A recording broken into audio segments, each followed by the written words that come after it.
All right, guys, 11th of April, 2020.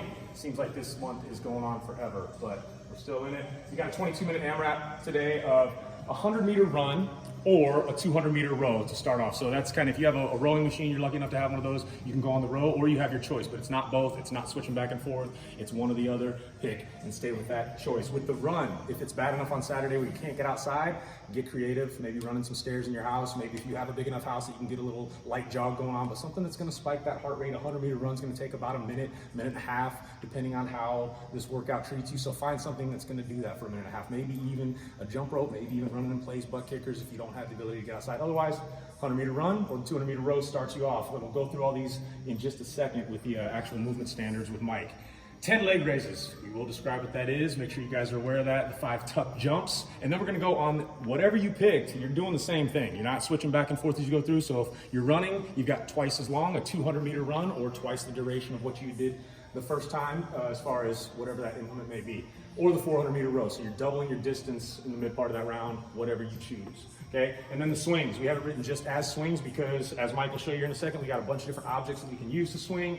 Same thing with the overhead squats, okay? But there'll be 14 apiece. They will be American swings, so whatever you're swinging the full extension overhead, and then hopefully we'll keep that there and stabilize it for the squats. So now as we march our way back through this one more time with Mike illustrating, we're not gonna make him run here in the gym, but if he had to do maybe high knees or butt kickers or something, it doesn't need to be something that's gonna completely destroy your heart rate and send it through the roof, but it needs to be something that gets it up and you're not looking forward to every round.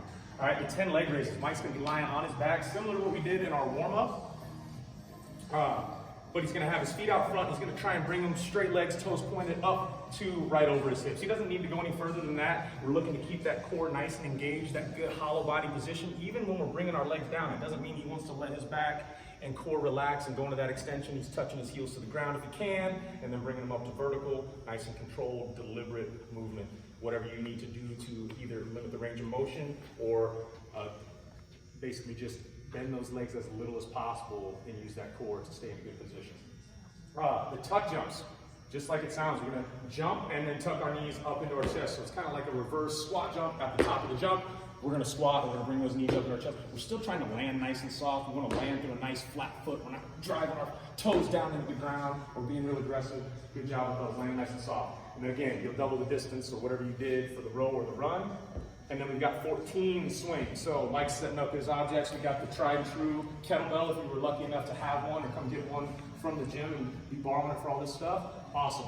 Notice that at the top, you can see those ears past his upper arms. He's not finding a huge amount of extension in his back. He's staying nice and tight, and his heels never leave the ground. At least in this kettlebell movement, or whatever you have, your heels should never leave the ground. Not for this weight and not for this movement. If you have a dumbbell, it can still work. You can adjust that hand grip as you see fit with the same movement of a hip hinge and the forceful extension to get that swing or that momentum is what we're using. Even if we don't have the weights, we can add weight to a backpack. This is probably not the movement that you want to be using a small child for.